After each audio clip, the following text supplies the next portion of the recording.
El dolor de talón es un trastorno muy frecuente. Se estima que 1 de cada 10 personas llega a sufrirlo en algún momento de su vida. Las principales enfermedades que lo pueden causar son tendinitis de Aquiles, bursitis calcánea, fractura del hueso del talón y fascitis plantar. De estas, la que provoca con mayor frecuencia dolor de talón es con mucho la fascitis plantar, que en ocasiones da origen a la aparición de un espolón calcáneo.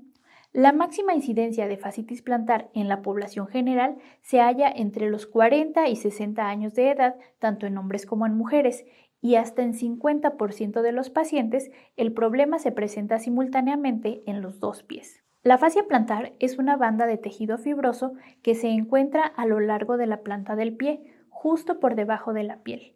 Se origina en el hueso calcáneo, o sea, en el hueso que conforma el talón y se extiende hasta la parte anterior del pie en donde se divide en 5 segmentos que se insertan en la base de la falange proximal de cada dedo y en las cabezas de los metatarsianos.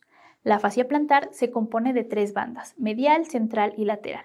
La central es la más gruesa y fuerte y es también la que resulta más afectada con mayor frecuencia en la fascitis plantar. La fascitis plantar es la inflamación de la fascia plantar como resultado de la exposición prolongada de esta a sobrecargas, tensiones o contusiones, lo cual provoca en el curso del tiempo desgarros y microtraumas en diferentes puntos de las fibras de la fascia. El proceso inflamatorio crónico en el área de inserción de la fascia plantar produce en este nivel un cambio metabólico que favorece el depósito de sales de calcio o ácido úrico y con el paso del tiempo puede dar origen a una prolongación ósea llamada espolón calcáneo, que consiste en una protuberancia ósea en forma de pico que puede llegar a medir hasta 1.5 centímetros en la parte inferior anterior del talón.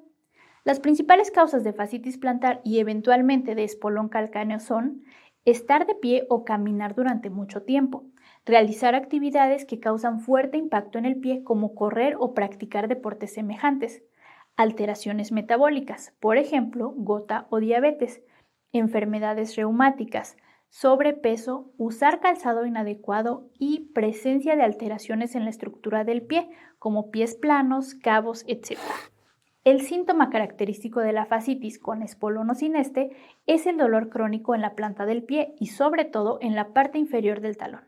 El dolor suele ser más intenso al dar los primeros pasos en la mañana o después de un periodo de inactividad física.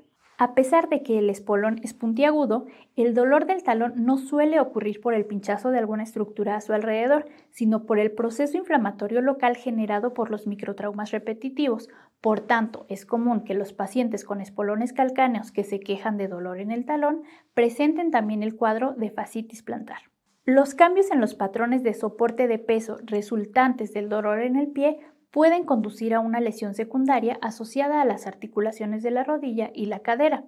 Con el tiempo, los pacientes pueden experimentar dolor plantar progresivo, lo cual podría causar cojera y restricción de actividades tales como caminar o correr. Además del dolor, los pacientes pueden experimentar rigidez en el pie. La inflamación, por su parte, es poco frecuente y cuando la hay es mínima. El diagnóstico se establece mediante el interrogatorio médico y la exploración física. En el interrogatorio es frecuente descubrir factores de riesgo como los antes referidos. Esto es, pasar mucho tiempo de pie, practicar deportes que implican correr, trastornos metabólicos, etc.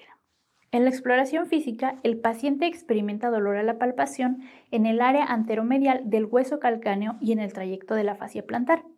El dolor se incrementa con la dorsiflexión forzada del pie y de los dedos, así como con la extensión de la rodilla. Ante la duda diagnóstica y como recursos complementarios para descartar otras enfermedades, se cuenta con los rayos X y la ecografía principalmente. En caso de la existencia de espolones, en la radiografía simple se observa crecimiento óseo a nivel de la tuberosidad plantar del calcáneo. El crecimiento se presenta como una prolongación del hueso en forma de lanza o pico. Los rayos X ayudan también a descartar otros trastornos, tales como fracturas o tumores. Sin embargo, no existe una correlación clínica radiológica con la fascitis plantar, ya que hasta 50% de las personas con espolón calcáneo no experimentan dolor. Por tanto, las radiografías no confirman el diagnóstico respecto del origen del dolor. Por su parte, la ecografía permite medir el grosor de la fascia plantar y se considera como diagnóstico positivo de fascitis un grosor mayor que 4 milímetros. En cuanto al tratamiento, en principio debes unirte a nuestro grupo de WhatsApp. Encuentra el link en la descripción. Y se debe reducir la inflamación de la fascia plantar. Cuando la inflamación de la fascitis plantar desaparece, los dolores atribuidos al espolón calcáneo cuando está presente, por lo general, también se terminan. El tratamiento se puede dividir en no invasivo e invasivo. El primero comprende 1. Resolución de los factores de riesgo, esto es, control metabólico, control de peso corporal, restricción o suspensión de actividades físicas que representen una sobrecarga prolongada o que agraven el dolor y uso de zapatos con plantillas especiales para que no ejerzan presión sobre el hueso calcáneo y la fascia plantar. Es recomendable, por ejemplo, el uso de calzado deportivo con tacón blando y amplio. 2. Ejercicios de fisioterapia.